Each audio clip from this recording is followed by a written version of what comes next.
Franck Ferrand raconte sur Radio Classique.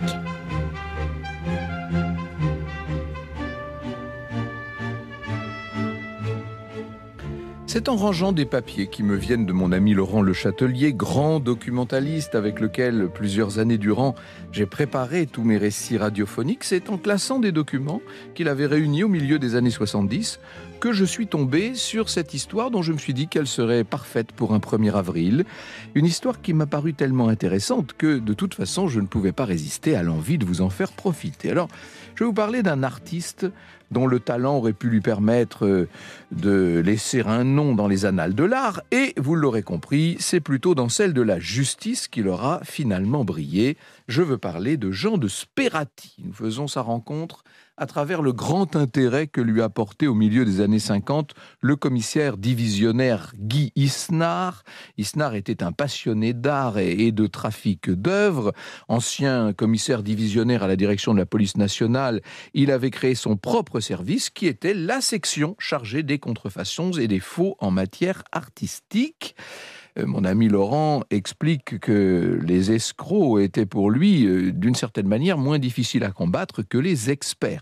Les experts honnêtes, les escrocs malhonnêtes, certes, mais aux yeux du commissaire, si l'expert a le droit de se tromper, il met toujours beaucoup plus de réticence à avouer son erreur. Et la parole d'un expert, vous le savez, fait autorité devant la loi. D'ailleurs, depuis l'époque du commissaire Isnard, la jurisprudence de ce point de vue a beaucoup évolué. Quant à l'escroc, eh bien, l'escroc, sauf quand il s'en prend aux plus déshérités ou qu'il abuse de la charité publique, disons que c'est le plus sympathique des malfaiteurs. Il n'est pas violent, ses armes sont le cerveau qui conçoit, la main qui façonne et la langue qui ensorcelle.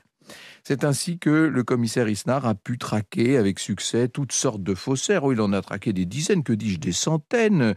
Tout ça sans revolver, bien entendu, ou quasiment toujours sans revolver. Chaque fois, il ne se lassait pas d'admirer le génie des artistes auxquels il était confronté, l'intelligence avec laquelle ils étaient capables d'aller très loin pour tromper le gogo. L'escroquerie est une œuvre d'art. C'est ce qu'avait dit Maître Floriot, vous savez, le grand avocat d'assises. L'escroquerie est une œuvre d'art. Eh bien, on peut dire que Guy Isnard, lui, ira plus loin. Il va organiser en 1955 une exposition au Grand Palais, exposition réunissant plus de 2000 faux et qu'il avait baptisé « Les faux dans l'art et dans l'histoire ». Inutile de vous dire que l'expo en question a été un très grand succès. Les billets se sont littéralement arrachés. Chacun voulait entrer dans cet univers assez magique, peut-être plus magique d'une certaine manière que celui des véritables artistes, enfin des artistes officiels en tout cas.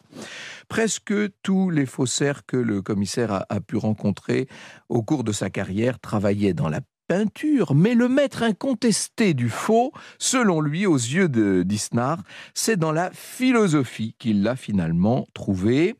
Pour tous les philatélistes du monde, le meilleur faussaire reste le fameux Jean de Sperati, que connaissent évidemment tous ceux qui, parmi nos auditeurs, se sont intéressés un jour ou l'autre au timbre. C'était un Italien d'origine, il avait été marchand de pâtes alimentaires au départ, Jean de Sperati. Il s'était installé à Paris en 1909 et assez vite, il a fait de bonnes affaires, peut-être de trop bonnes affaires, puisque ça lui a permis de s'intéresser aux marges du marché de l'art. Il a commencé par augmenter sa collection de timbres et puis, ne pouvant pas avoir certains des timbres qu'il convoitait, eh bien, il s'est mis à les fabriquer lui-même. Et voilà le début d'une prodigieuse carrière d'escroc émaillée de toutes sortes de démêlés avec les experts et avec la justice. Jean de Sperati, alors il faut que vous l'imaginiez assez grand, même un peu filiforme, avec un visage très sec. Ce qui frappait le plus dans ses traits, c'était ce regard qu'il avait avec ses petits yeux brillants en perpétuel mouvement, des yeux auxquels rien ne paraissait échapper et qui détaillaient tout avec la précision d'un microscope. le commissaire Isnard ne rencontrera Jean de Sperati, ne le verra vraiment qu'en 1955. Il va avoir à ce moment-là pas mal de conversations avec lui. Et le vieux faussaire va se confier, il va raconter comment il a trompé la terre entière pendant toute sa vie.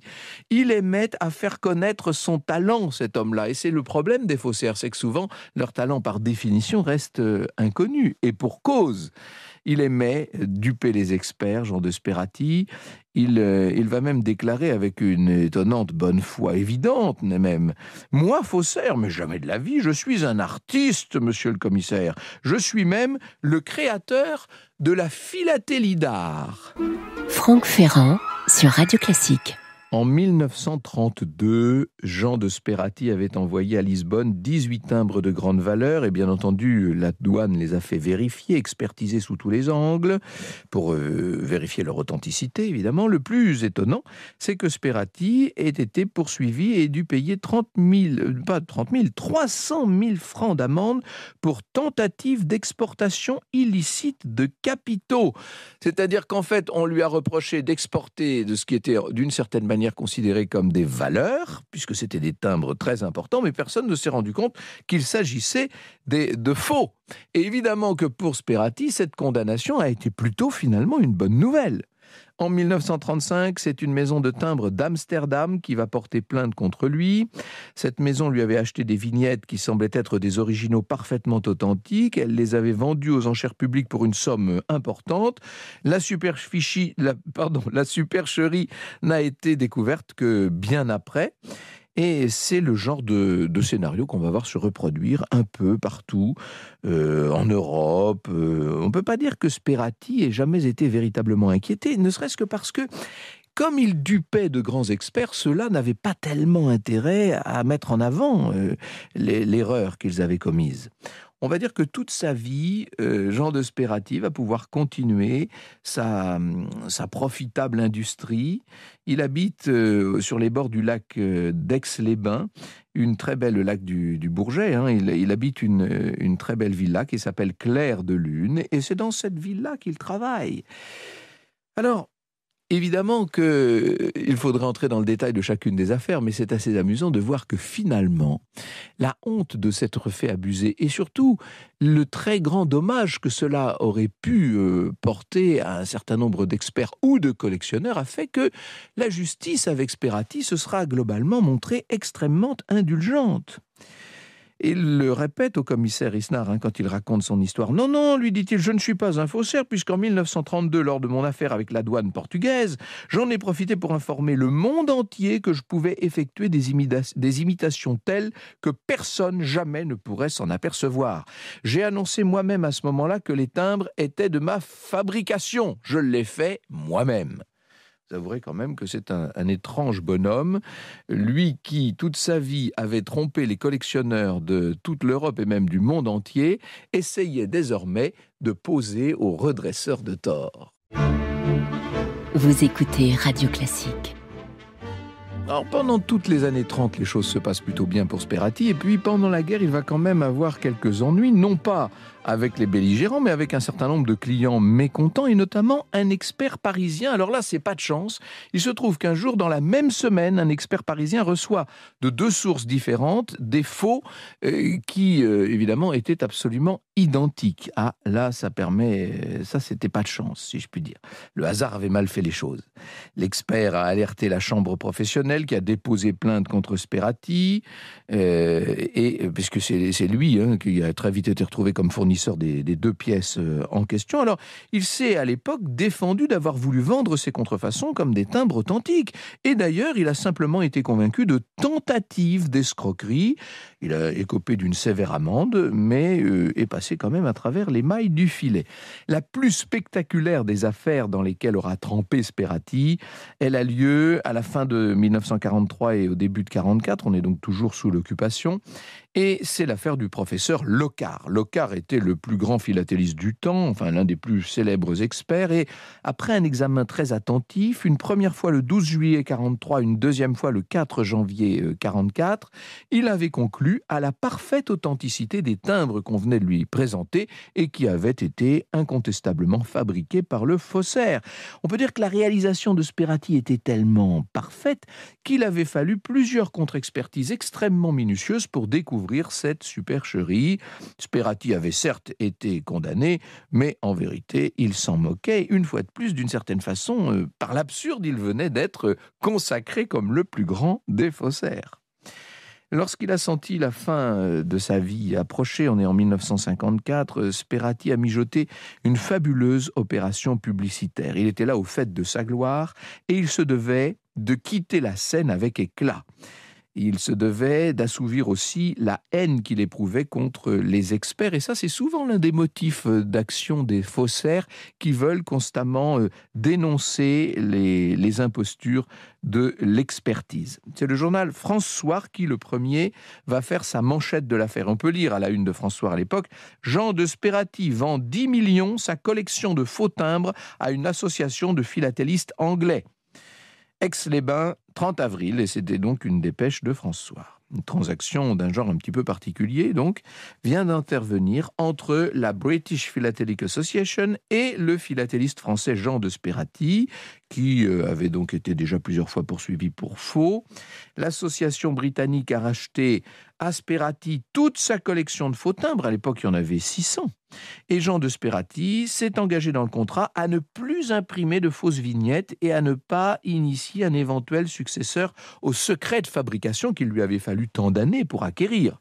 Et voilà, c'était énorme, incroyable, mais d'authentiques philatélistes venaient de choisir pour roi, pour idole, si je puis dire, l'homme qui, pendant tant d'années, leur avait causé des torts immenses, tant d'un point de vue financier, bien sûr, que d'un point de vue moral.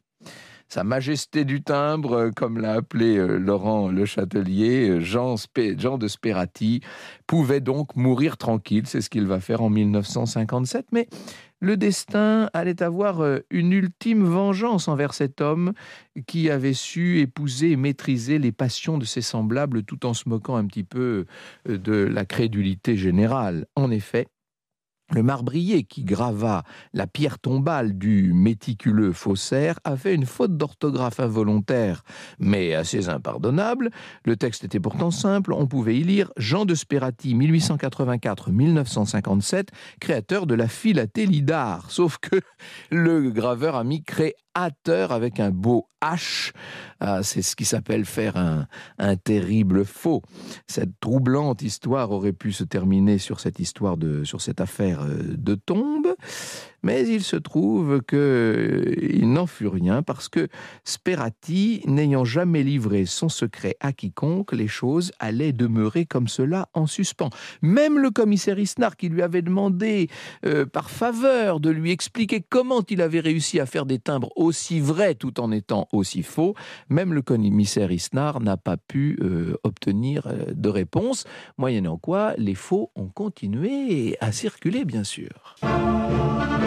Franck Ferrand sur Radio Classique.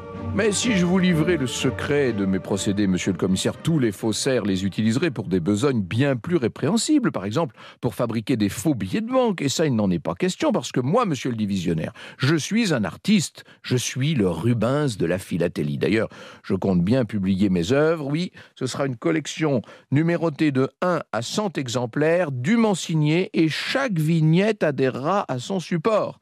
Et il ajoutait avec une mégalomanie un peu naïve, ce sera une collection d'une valeur immense car elle sera absolument infalsifiable. Ah oui, ça on peut lui faire confiance.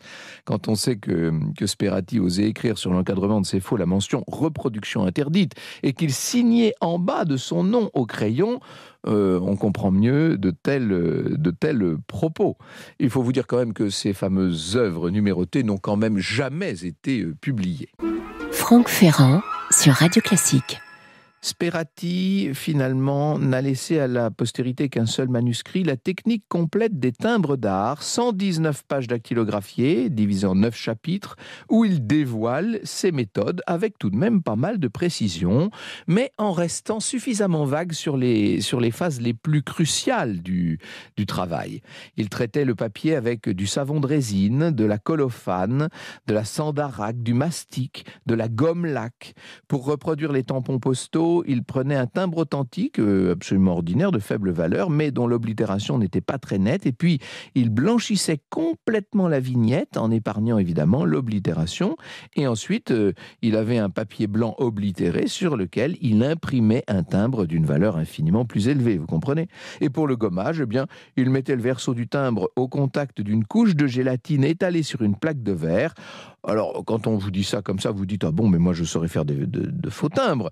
Évidemment, on se dit que n'importe qui pourrait en fabriquer, mais la vérité c'est que la recette que nous livre Sperati est systématiquement incomplète. Et il manque évidemment, il manque le petit truc qui fait la différence, et puis il manque, disons-le, cette espèce de don, cette foi en soi-même qui fait que quelqu'un est capable de se surpasser, d'aller plus loin et de devenir le maître dans son domaine.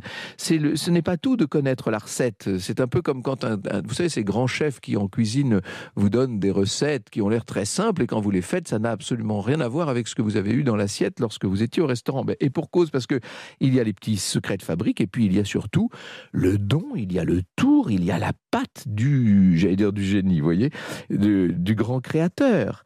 Et en l'occurrence, lorsqu'on était en présence d'un timbre de Jean de Sperati, eh bien, on était bien obligé de constater qu'il y avait là un savoir-faire que personne n'est capable d'atteindre, que personne n'est capable, ne serait-ce que d'égaler. Il y a bien sûr le coup de crayon impeccable, il y a bien sûr l'intelligence à l'œuvre, il y a cette capacité de mimétisme extraordinaire. Et je pense que dans le domaine du faux, que ce soit dans le domaine de l'art ou des faux billets, des faux timbres, etc., ce qu'il y a de plus extraordinaire, c'est la capacité fantastique à reproduire la réalité. Il m'est arrivé de travailler d'assez près, pour tout vous dire, sur certains tableaux qui sont des copies extrêmes. Alors vous avez la copie qui se présente comme telle, c'est-à-dire un tableau d'un format légèrement différent, avec des pigments de nature différente, qui ne cherche pas à tromper l'expert, qui veut simplement copier, reproduire une très belle œuvre. Bon, ça, très bien. Et puis vous avez parfois cette copie exactement au format, réutilisant les bois, les essences, exactement les pigments, exactement les diluants de l'époque, et les vernis et les glacis. Et là, vous vous dites, mais presque il y a quelque chose de diabolique dans la volonté de reproduire, de créer pour la deuxième fois une œuvre. C'est ça le grand faux, et c'est à cette altitude-là que respirait Monsieur de Sperati, si vous me permettez de l'appeler ainsi. Il y a quelques années, c'était en 2014, un grand marchand philatéliste a mis en vente un timbre d'1 franc vermillon pour 500 €. Et le timbre en question était vendu dans un catalogue philatélique, s'il vous plaît, était vendu pour un faux de Sperati. Il était présenté comme tel. Alors je vous donne cet exemple parce que, en faisant mes petites recherches, j'ai trouvé celui-ci, mais pour tout vous dire, on en trouverait bien d'autres de ces timbres de Sperati, peut-être même avec des cotes encore plus élevées, car il s'agit bien, bel et bien, de petits chefs-d'œuvre de mystification qui sont en même temps, comme on aurait pu dire, un hommage que le vice rend à la vertu, un hommage rendu par un créateur de génie à ce qu'il y a d'extraordinaire dans la philatélie. Les timbres de Monsieur de Sperati se vendent infiniment plus cher, souvent, que la cote même d'un timbre authentique, preuve, s'il en fallait, que le talent finit toujours par être reconnu. Vous écoutez Radio Classique.